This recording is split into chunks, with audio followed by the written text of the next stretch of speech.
श्री कृष्ण गोविंद हरे मुरारे, हे नाथ नारायण वासुदेव। राधे राधे दोस्तों, सरिता ज्ञान गंगा में आप सभी का स्वागत है। आइए हम भाद्रपद मास कृष्ण पक्ष में आने वाली अजा एकादशी की व्रत कथा का श्रवण करें।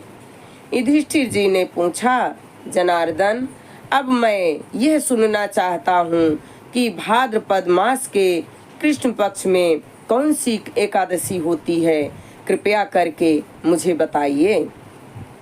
भगवान श्री कृष्ण जी बोले, राजन, एक चित्त होकर सुनो। भाद्रपद मास के कृष्ण पक्ष की एकादशी का नाम अजा है। वह सब पापों का नाश करने वाली बताई गई है। भगवान ऋषिकेश का पूजन करके जो इसका व्रत करता है उसके सारे पाप नष्ट हो जाते हैं। पूर्व काल में हरिश्चंद्र नामक एक विख्यात चक्रवर्ती राजा हो गए हैं, जो समस्त भूमंडल के स्वामी और सत्य प्रतिज्ञ थे। एक समय किसी कर्म का फल भोग प्राप्त होने पर उन्हें राज्य से भ्रष्ट होना पड़ा। राजा ने अपनी पत्नी और पुत्र को बेच दिया, फिर अपने को भी बेच दिया। पुण्यात्मा होते हुए भी उन्हें चांडाल की दास्ता करनी पड़ी। वे मुर्दों का कफन लिया करते थे। इतने पर भी नृपश्रेष्ठ हरिश्चंद्र सत्य से विचलित नहीं हुए। इस प्रकार चांडाल की दास्ता करते हुए उनके अनेक वर्ष व्यतीत हो गए। इससे राजा को बड़ी चिंता हुई।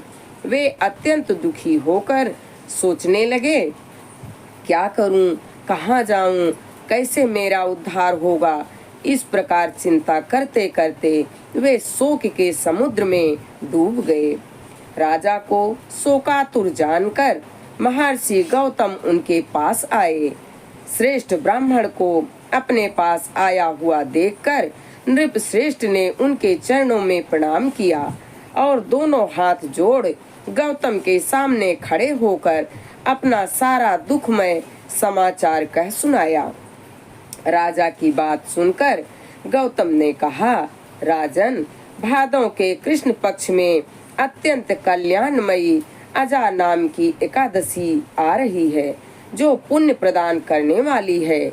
इसका व्रत करो, इससे पाप का अंत होगा। तुम्हारे भाग्य से आज के 7वें दिन एकादशी है। उस दिन उपवास करके रात में जागरण करना। ऐसा कहकर महर्षि गौतम अंतर्ध्यान हो गए।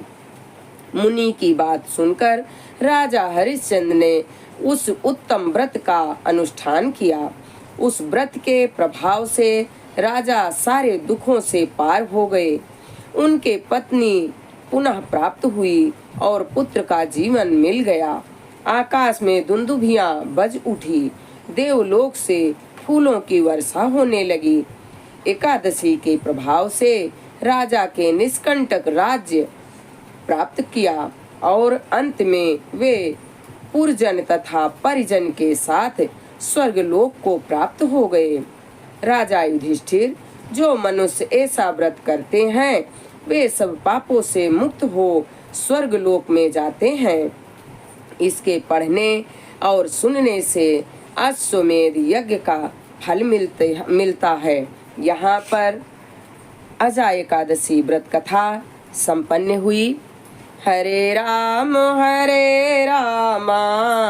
राम राम हरे हरे, हरे कृष्ण कृष्ण कृष्ण हरे हरे। श्री लक्ष्मी नारायण भगवान के चरणों में हमारा कोटि कोटि प्रणाम स्वीकार हो।